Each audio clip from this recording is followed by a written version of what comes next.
agbára orúkọ Ọlọ́run ta fi ń di olówó ta fi ń di ọlọ́rọ̀ kódà kí wọ́n ti sọ pé èèyàn ò ní dé èèyàn wọ́n ti lọ kan ògo èèyàn mọ́bì kan wọ́n ti rógo wọ́n ti ṣe kínní no yá sọmọd yá kọ́dìr Ọlọ́run ọba kò ní ìdìrànlọ́wọ́ kan látara gbogbo nǹkan tó dá àmọ́ gbogbo nǹkan tó lọ́wọ́ bá dá ló ní ìdí Ọlọ́run yá kọ́dìr ẹni tó kápẹ́bù láti yanjú gbogbo nǹkan ẹnìkan wá lóun gbogbo ẹ̀ síbì kan orúkọ méjì tó bá papọ̀ bí sínú láì tààlà nǹkan ó sì mọ̀ ṣe dáadáa ó mọ̀ ṣẹyọ nínú gbèsè ayé ẹ̀ báwo ló yẹ fẹ́ ṣe yá kọ́dìr yá sọmọdù yá kọ́dìr báwo ló yẹ fẹ́ ṣe wàá bẹ̀rẹ̀ lọ́jọ́ Sunday wàá wá máa ṣe 313 kò pọ̀ 313 lọ́jọ́ Sunday wàá parí ẹ̀ Saturday ọjọ́ méje ni gbé lórí nǹkan ẹyọ kan pé kọ́lọ́mbà ẹbí yá ẹ̀ òun wọ́ ọmọ ni òun wọ́wọ́ ni òun wá rìsìkì ni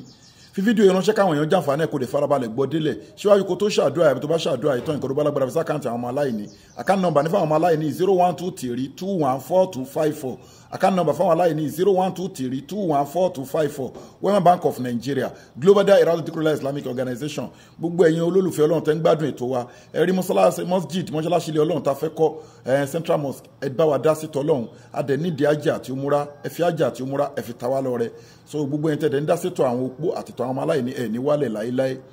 yá sọmọd yá kọ́dìrù yá sọmọd ó lágbára púpọ̀ jù bó sọ pé yá sọmọd yá kọ́dìrù ó lọ bó sọ pé yá kọ́dìrù yá sọmọd àmọ́ méjèèjì ló máa pè lẹ́ẹ̀kan papọ̀ wàá dẹ̀ ṣe 313 adádẹ́lì mùrìsẹ́lìn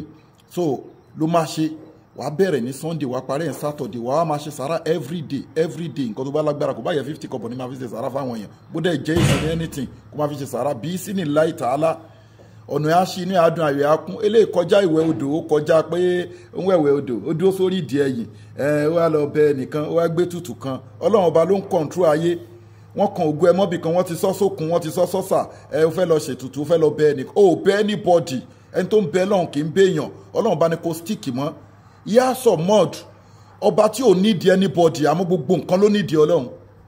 yá kọ́dìr ọba tó jẹ́ pé ó kápébù láti ṣe nǹkan gbogbo nǹkan ló kápébù ló lágbára ẹ̀ jọ́sọ ẹni tó lè jẹ́ orúkọ méjèèjì fún mi má dára ẹ láàmú má rojú kó máa wá ìrojú kiri o kò sọ̀rọ̀ bí gbogbo náà dandan tó ń dára ẹ láàmú sí yẹn wàá rí pé kò lọ wàá rí pé ọ̀nà ò sí Ọlọ́run ọba ni kò gbára lé so gbogbo ẹni tó bá wà nípele níjà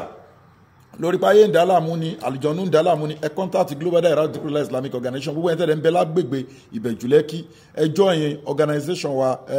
Global Dahiratu Dhikrlahi alcohol wa every Sunday tẹ wà lẹ́rà Ìbẹ̀jùlẹ́kì mádàgbà yẹn ẹjọ́ yẹn wa every Sunday 10 o'clock ètò àdúrà ni àti lecture tawhid lecture tí ẹ̀sìn á fi yé gbogbo wa ta ní fi máa fìtọ̀ fọ̀gbẹ́ so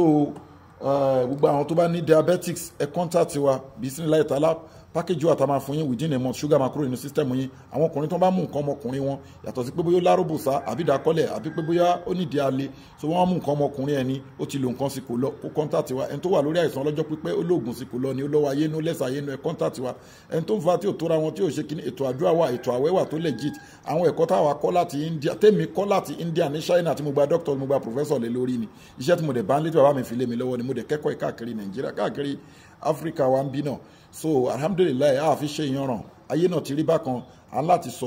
láti sọ bó ṣe jẹ́ látúnṣà kó àǹfọ̀sàkún wà alámòbímọ ní ìtakọ̀ àpẹẹrẹ wa ní nǹkan Ọlọ́run ọba ní nǹkan à ń fi lè ṣe kíni ẹ wo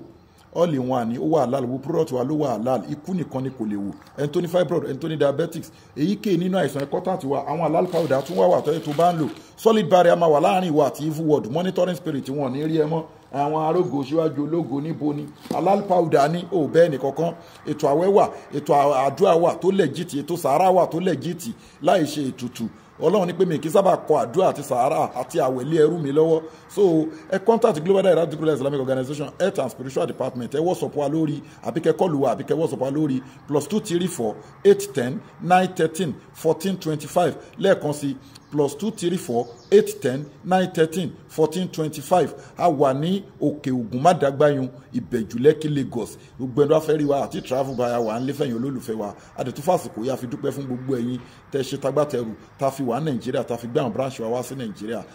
at least adúpẹ́ lọ́dọ̀ yín adúpẹ́ lọ́dọ̀ Ọlọ́run adúpẹ́ lọ́dọ̀ yín Ọlọ́run àṣẹ dáadáa fún yín o àdúrà yín àgbà gbogbo ọdún bá nípe níjà kan sí méjì ẹ contact wa o innali zatalilayi jẹmíà gbogbo agbára Ọlọ́run bá lóní fi àdúrà yẹn ránṣẹ́ má fi ṣeré yá sọmọdù yá kọ́dìr ó lágbára gan o.